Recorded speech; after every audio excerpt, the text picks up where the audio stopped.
What's up, YouTube? It's Jacob with Jacob's Country Living again, and we at work today repairing an irrigation issue. I replaced the timer clock down there 2 weeks ago and replaced the valve down in there where Caleb's working now 2 weeks ago. And then shortly after that, ended up catching Corona, had COVID-19, guys. So I was down for a week. Running fever, chills, was sick, wasn't feeling good, and hell, over here Chatterbox, after I told him to be quiet over here, wants to chatter, but he got a little bit of it too. He was down the whole week as well, got a little COVID-19, but he wouldn't get tested. He was scared they'd tell him he had Corona-19. Anyway, so we back at it again, working on this irrigation. The irrigation system got hit by lightning. Well, this particular system only runs the well that pumps into the pond back there, and that pond is what irrigates the yard. You see there's an above ground pump right here. Whenever springtime comes, we'll prime that pump back up and we'll draft water out of the pond and irrigates 7 zones in this particular property that we work on. Starting with zone 1 in the backyard, around the house, the horse paddocks, down the driveway, all the way out to the road where the flower beds are all the way out there. So that timer clock runs the underground submersible pump out of the pump house over there. Pumps water into the pond, and then when the irrigation starts up, we'll pump water out of the pond to irrigate the ground. Lightning hit it, messed up that timer clock. We replaced it. Had traveled the line, messed up the irrigation valve down here. Not only did it mess with the plunger, but it actually pretty much destroyed the valve itself on the insides, melted some stuff. So we ended up replacing all the innards in the valve. And today, we still was having problems. Anybody knows anything about the Hunter Pro Cs or mostly any other irrigation setup, your 110 runs into the timer box, and then there's a transformer in it. It transforms that from AC to DC, and so we got 12 volt that comes out. Actually, it's 24 volt that comes out, and it feeds down to this plunger valve. So we did all the replacing, all the valve repair, hooked all the wire back up, and still couldn't get it to cut on. So I took my own meter again. I checked it all at the box down there, but did not come down here and check the valve. So I came down here and checked the wires at the valve, and we were only getting 3 volts on one of the wires, which means when the lightning hit the system, it blew a hole in the wire and caused it to arc out and ground out to the ground. So we're not getting all the power we needed.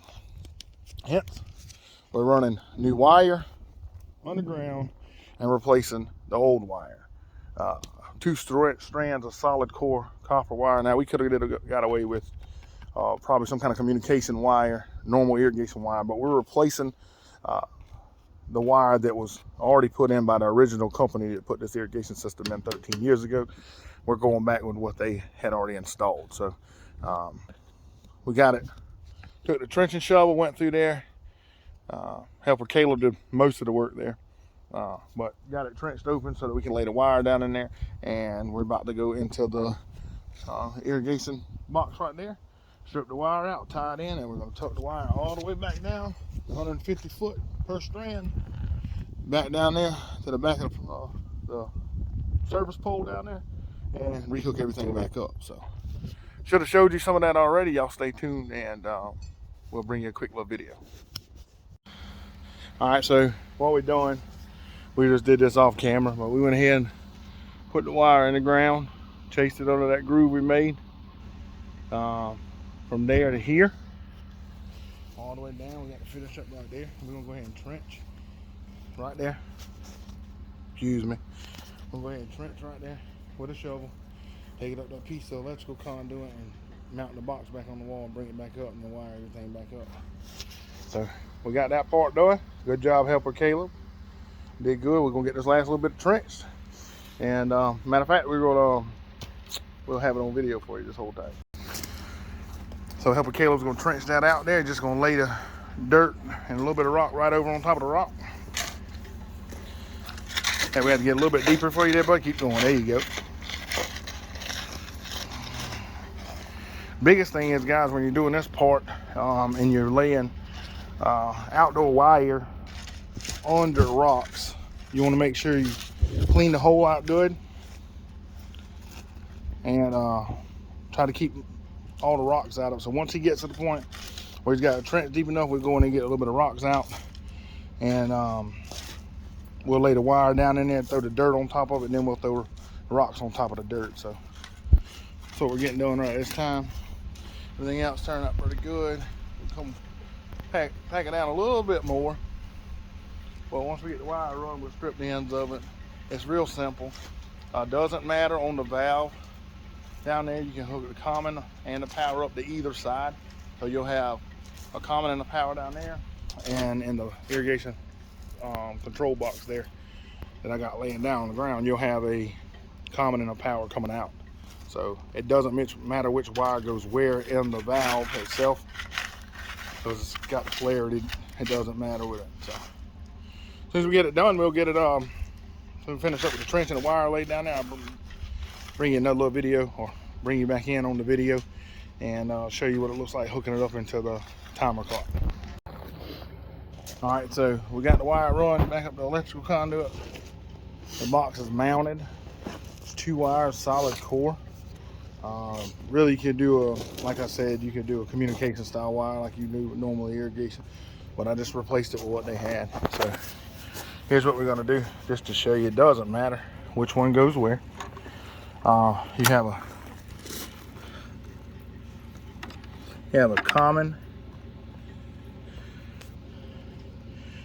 here, right there. There we go. You have a common there, and then you have zone 1, 2, 3, and 4 right there. So we'll hook it into zone 1 and our common, and then we'll go back down there and tie our wire together. So this is what we're gonna do. Let's see. We'll go into our common right there. So make sure we had the extra wire just in case we had any issues. We'll get it out the way there. Same thing here, we'll run it up. Try to make it more neat. We'll run it to our phase 1 or zone 1. Sorry. Let's see if we can make it work right here for me. Won't be a pain like that. Let's get a screwdriver and loosen it just a tad. Make sure we got room for it to go in. There we go. Got it in there nice and neat. So we'll just tighten it up. It's hard to do this thing one-handed. We'll tighten it up. Don't over tighten it. We got it in the common. We'll tighten it up. Don't over tighten it. Now we'll just dress our wire up a little better there so it's out the way. Out the way like that, maybe a little better, and then we'll turn the power. We'll leave our power off, and then we'll go down there. We'll tie into the solenoid plunger valve, then we'll come back and flip it on and make sure it runs. Alrighty. All right, so Caleb's gonna strip that wire. Take your time, pull up on it. On the number 2 one. There you go, number 12. There you go. Now just pull up on it. Go slow it. There you go. So he stripped that wire. And he's going to go to the next one and do the same thing. He'll go to a 12 gauge set. He's just going to wiggle around it, and he's going to work the wire cover up off of it. Now, don't pull on it quite like that. You don't want to risk cutting your wire on the plastic box, okay? Yeah. All right, so put your pliers down and then wire them together. Make sure your valve's all the way in the box. Your valve, make sure it's tight. Don't over tighten it. All right, now take one of those wires and wire the one with the wire nuts that's on the ground there. Twist them together.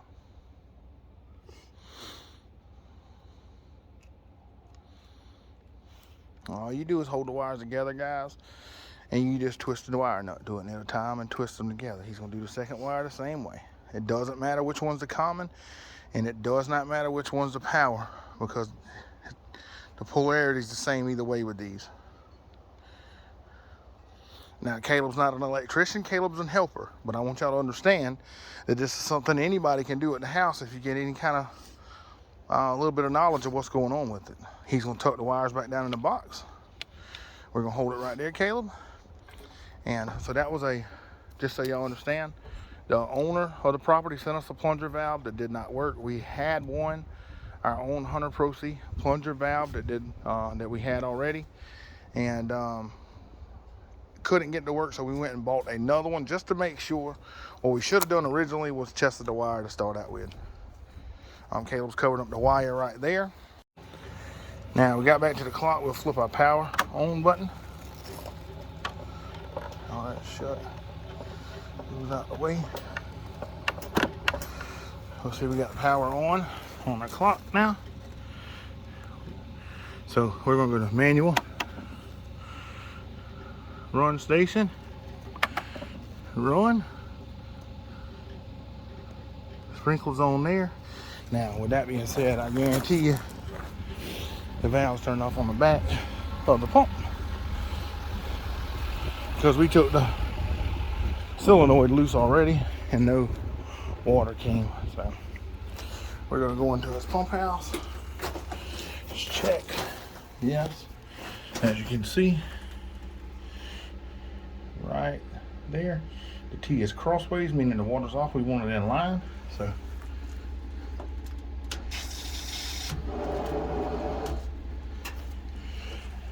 water's on, it's pumping, and we'll go on out the pump house again. Got water running? Good job, we got water running, guys. So got it fixed finally, chased all the problems down, got it taken care of. I'm just letting you know, hey guys, y'all can do it too. If I can do it, if helper Caleb back there can do it, you can figure it out. And if you don't know, look up a YouTube channel, look up a question, follow us on YouTube. We'll get it we'll try to put some of these episodes together so that you can figure it out yourself.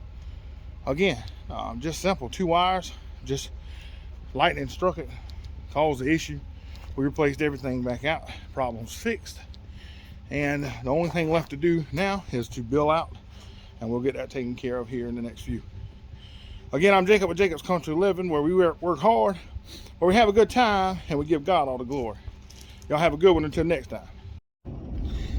All right, guys, we got that project done. The valve turned on.